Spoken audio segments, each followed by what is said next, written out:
Dictation 100 शब्द प्रति minute start होगा 5 सेकंड बाद। स्टार्ट।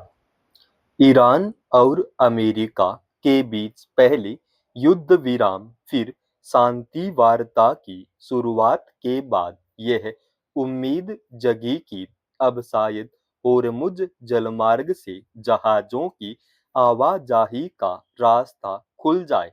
यह मुख्य बिंदु केवल संबंधित दोनों पक्षों के लिए नहीं बल्कि दुनिया के बहुत सारे देशों के लिए बेहद अहम है, जिसके सुलझने की संभावना एक बार फिर कमजोर हो गई है। दरअसल इजराइल और अमेरिका के साझा हमले के बाद प्रतिक्रिया के तौर पर ईरान ने होर्मुज जलमार्ग को बाधित कर दिया और उसके बाद से अब तक उस रास्ते से सिर्फ चीन और कुछ गिने चुने देशों के जहाजों के ही गुजरने की खबर है।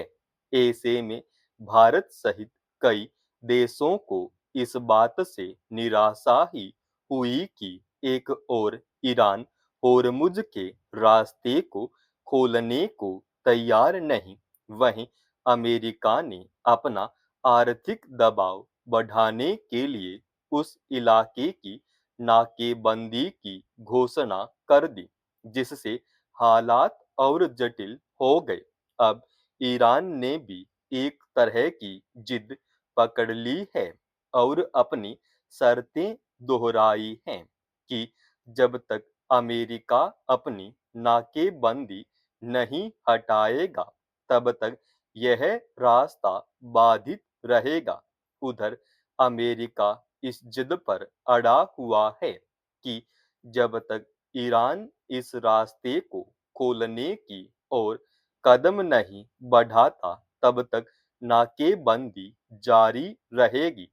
सवाल है कि अगर दोनों पक्ष अपनी अपनी जिद को लेकर इसी तरह अड़े रहे तो युद्ध की शुरुआत के बाद अब तक इसे विराम देने और फिर एक विफल वार्ता के बावजूद शांति के लिए जो कवायद चल रही है, क्या उनके किसी नतीजे पर पहुंचने की संभावना बन सकती है।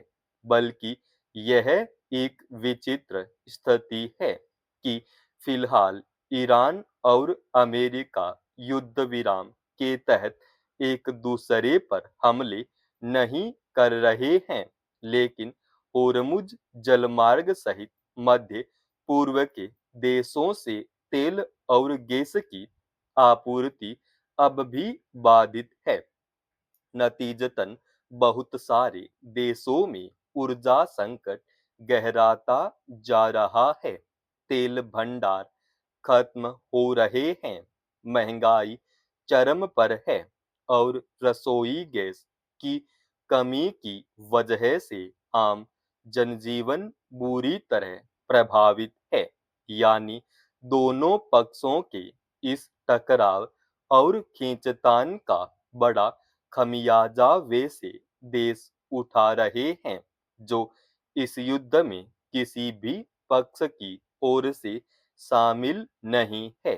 क्या यह अमेरिका और ईरान के लिए सोचने का बिंदु नहीं होना चाहिए कि उनके अड़ियल रवैये की वजह से दुनिया की एक बड़ी आबादी बहुस्तरीय संकट का सामना करने पर मजबूर है।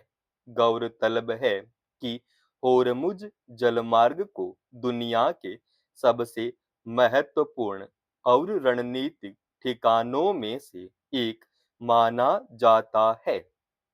वैश्विक स्तर पर समुद्र के रास्ते होने वाले तेल के कारोबार का करीब 20 से 25% हिस्सा अकेले इसी संकरे मार्ग से गुजरता है। यहाँ ईरान मजबूत स्थिति में है। अमेरिका